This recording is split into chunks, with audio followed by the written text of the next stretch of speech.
All right, today we're going to break down a really powerful sermon called Anchored and Immovable. It tackles a question I think we all face. In a world that's constantly changing, how do you actually stay firm in what you believe?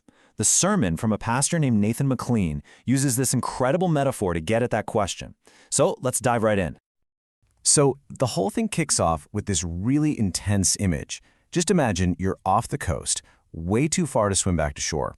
The speaker gets everyone to picture themselves stranded, totally alone, watching their boat, their only way home, just drift away. Wow, talk about setting the stakes high, right? You immediately feel that sense of vulnerability. And you know that opening image? It isn't just for drama. It's literally the foundation for the entire sermon. So we're going to explore this whole idea through 5 key sections: lost at sea, the anchor of faith, identity and mission, the role of community, and finally, how to stay anchored. It's all built around that central metaphor of being lost at sea and, well, the one thing that can hold you in place. Okay, so first up, lost at sea. This whole section is about defining the core problem, something the pastor calls accidental drift.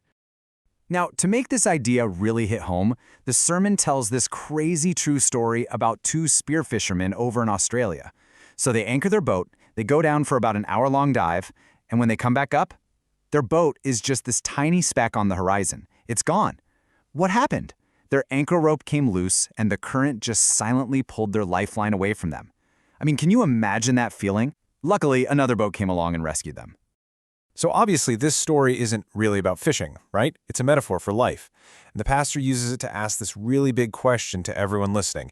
In a world with all these different currents and pressures pulling at you, what in your life is completely 100% immovable? What is your anchor? And this right here, this is the core idea of the whole sermon. The pastor's point is that people almost never just wake up one day and decide to throw away their beliefs. No, it's an accidental drift. It happens slowly, quietly, over time, all because we're not being intentional about staying anchored. Okay, so if drift is the problem, what's the solution? Well, that brings us right to our second section. The sermon introduces this idea of an anchor that's built on 5 immovable convictions. These are the things designed to hold you fast when the currents start pulling. So here they are, the 5 points that make up this anchor.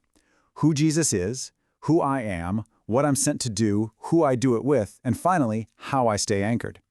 Think of this as the roadmap for the rest of the message, with each point building on the one before it. All right, so the first and most foundational anchor point is all about who Jesus is. The sermon basically argues that you can't just put him in the box of being a good moral teacher.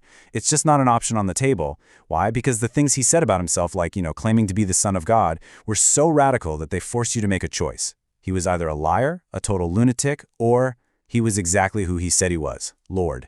And this is presented as the absolute non-negotiable starting point for everything else. Okay, so the next 2 points, they kind of shift the focus from this big divine question to something that's deeply personal. This next part is all about figuring out your own identity and your mission.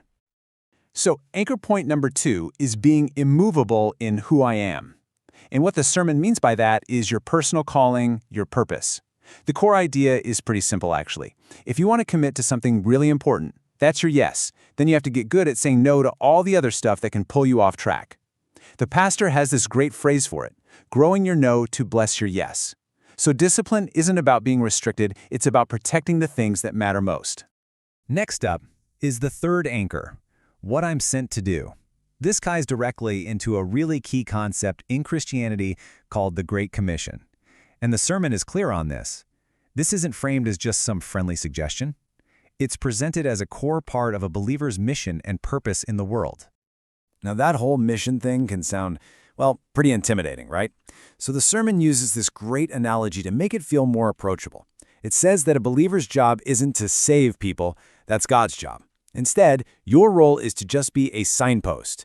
Just point people in the right direction. See how that reframes it? It turns this huge, overwhelming task into something way more manageable. All right, the fourth immovable point builds right on top of that idea of mission. It's all about who you do it with. This, of course, is the anchor of community. And to really illustrate the power of this anchor, the sermon tells the story of a woman named Julie, Her backstory is incredible. She spent 13 years in a refugee camp in Congo before she finally made it to Australia with basically nothing. And when she got there, she found a community at the pastor's church. And here's this one small but really powerful detail from her story. Not long after she arrived, she got her very first coffee cup. Think about that, the first one she'd ever owned.